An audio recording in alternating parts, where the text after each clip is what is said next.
অনেক অনেক বছর আগে এক শান্ত গ্রামের পাশে ঘন জঙ্গল ছিল।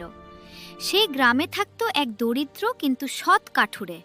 প্রতিদিন সে কুঠার হাতে জঙ্গলে যেত কাঠ কাটতে, আর সেই কাঠ বিক্রি করে তার সংসার চলত।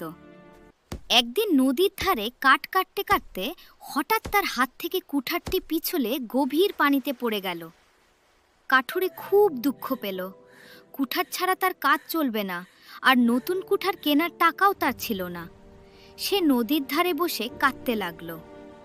তার কান্নার শব্দে নদীর দেবী জলের ভেতর থেকে উঠে এলেন। তিনি জিজ্ঞেস করলেন, বাছা, তুমি কাঁদছো কেন? কাঠুরে সত্যি কথা সব খুলে বলল। নদীর দেবী ডুব দিয়ে উঠে এলেন একটি সোনার কুঠার নিয়ে। তিনি জিজ্ঞেস করলেন, এটাই কি তোমার কুঠার?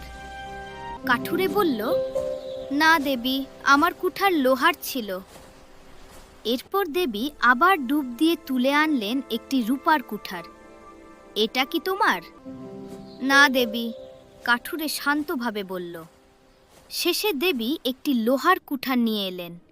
কাঠুরে খুশি হয়ে বলল, হ্যাঁ দেবী, এটাই আমার কুঠার।